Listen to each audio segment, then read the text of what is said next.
নমস্কার বন্ধুরা, পঞ্চব্যঞ্জন হেসেলে সবাইকে স্বাগত। আজ আর একটা নতুন রেসিপি নিয়ে চলে এসেছি তোমাদের সঙ্গে। আমি কিভাবে করি সেটাই আজকে তোমাদের সঙ্গে শেয়ার করব। তো এখানে দেখো, ডাল আর সামান্য একটুখানি গোবিন্দভোগ চালটাকে ভিজিয়ে রেখেছিলাম, এখানে বিউলির ডাল। আর এদিকে দেখো, তেঁতুলটাকে একটু জলে ভিজিয়ে রেখেছি। তো এদিকে দেখো, মিক্সিতে কিন্তু এটা সুন্দরভাবে পেস্ট করে নিয়েছি। তো এটা দেখো, পেস্টটা হয়ে গেছে। এবার এই ডাল বাটার মধ্যে কিন্তু সামান্য পরিমাণ লবণ দেবো। আর এদিকে দেখো, একেবারেই কিন্তু ঈষৎ উষ্ণ গরম জল নিয়েছি, মানে গরম না বললেই ভালো। হ্যাঁ, সেখানে লবণটা কিন্তু বেশ খানিকটা পরিমাণ কিন্তু আমি দিয়ে দিয়েছি। এইবার ডাল বাটাটাকে কিন্তু বেশ ভালো করে ফেটাতে হবে। মানে যত ফেটাবে ততই কিন্তু এটা কিন্তু তোমার ভেতরটা ভীষণ ভাপালো হবে। তো জানোই তোমরা বন্ধুরা, যে বিউলির ডাল যত ফেটানো যায় ততই কিন্তু সুন্দরভাবে হয়। এদিকে তেলটা গরম করতে বসিয়ে দিয়েছিলাম। যতক্ষণ পেরেছি ততক্ষণ কিন্তু ফাটিয়েছি। এইবার তেলের মধ্যে একে একে ছাড়ার পালা। তো এইভাবে কিন্তু ছেড়ে দিচ্ছি। আর একবারে যদি বেশিটা দিয়ে ভাজো, সেক্ষেত্রে কিন্তু ভেতরটা ভাজাটা কিন্তু খুব সুন্দরভাবে হয়। তো সেই কারণে কিন্তু আমি কিন্তু একসঙ্গে বেশ অনেকটা কিন্তু ছাড়ছি। তো এইভাবে উল্টে পাল্টে ভেজে নেব। দেখো, একটা দিক একদম পুরোপুরি হয়ে গেছে। তো এবার উল্টে দিচ্ছি।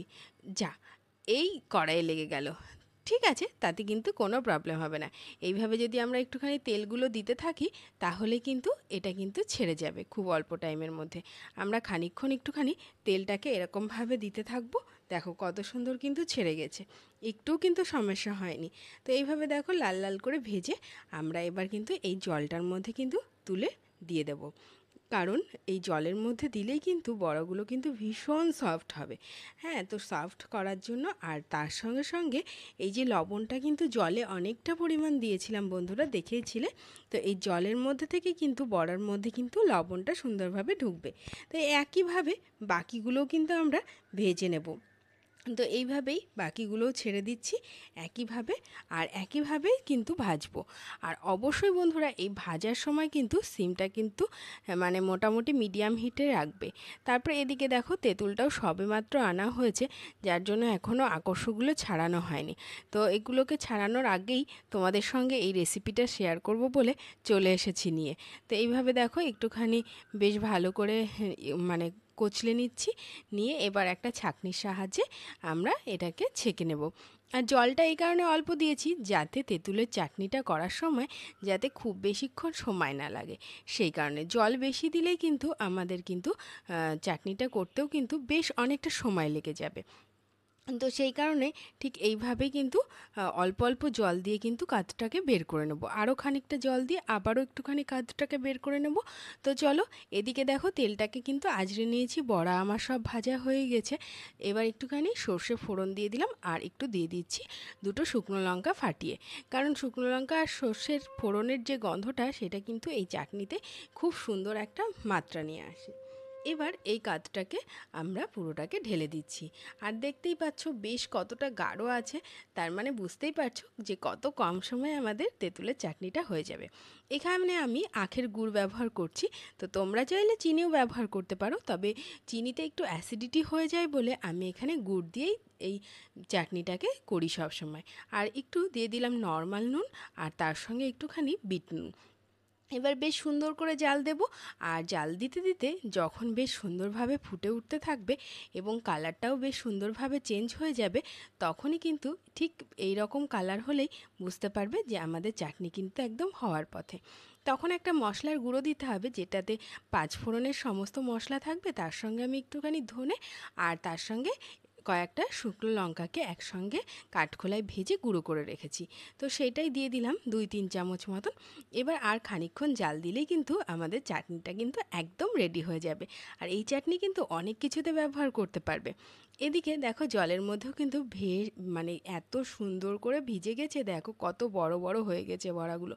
এবার জলটাকে এইভাবে আলতো হাতে নিংড়ে নিংড়ে নেব। আর যেগুলো এখনও ভেজেনি, সেগুলোকে একটুখানি উল্টে পাল্টে দিচ্ছি, সেগুলো আবার খানিকক্ষণ পরে না হলে এটাকে জলটাকে নিংড়ে নেব। এদিকে দই নিয়ে নিয়েছি ওই একই কড়াইয়ের মধ্যে। এবার দিয়ে দিলাম খানিকটা বিট লবণ, কারণ বিট লবণের গন্ধটা ভীষণ সুন্দর লাগে এই সমস্ত রেসিপিতে। দিয়ে দিলাম 1 চামচ চাট মশলার গুঁড়ো আর সামান্য পরিমাণে ভাজা মশলার গুঁড়ো। তারপরে খুব ভালো করে ফেটাবো, যতটা ফেটাবো দইটা কিন্তু ততটাই কিন্তু পাতলা হবে। আর বন্ধুরা এখানে কিন্তু এই ফেটানোর মাধ্যমেই কিন্তু দইটা কিন্তু পাতলা হয়ে যাবে। এখন মনে হচ্ছে যে দইটা মনে হয় কম হবে, আর এখানে একটু ব্যালেন্স করার জন্য এখানে একটুখানি চিনি দিচ্ছি। যদিও আমার বাড়িতে কিন্তু টক দইয়ের বড়াটাই বেশি চলে, মিষ্টি দই বড়া কিন্তু একদম কেউ খেতে পারে মানে চায় না, মানে টক দইয়ের বড়াটাই খাবে। তো সেই জন্য আমি এখানে সামান্য পরিমাণ চিনি দিলাম, তোমরা চাইলে এখানে আর একটু বেশি চিনি দিতে পারো। দেখেছো কতটা মানে পাতলা হয়ে গেছে। এবার বড়াগুলোকে এর মধ্যে সেট করে রাখবো। সেট করে মোটামুটি ওই 5 থেকে 10 মিনিট রাখলেই কিন্তু রেডি হয়ে যাবে।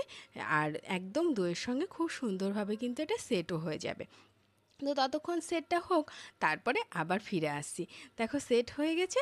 এবার আমি একটা প্লেটের মধ্যে সার্ভ করছি। তো প্রথমে দইয়ের বড়াগুলোকে এইভাবে দিয়ে দিচ্ছি, আর একটু তার উপর থেকে একটুখানি দইটাও দিয়ে দেবো। যে দইগুলো এক্সট্রা থাকবে সেগুলো একবারে এর মধ্যেই দিয়ে দেবো। তো দেখো বড়াগুলোকে দেওয়া হয়ে গেল। এবার দিয়ে দিচ্ছি একটুখানি ধনেপাতার চাটনি।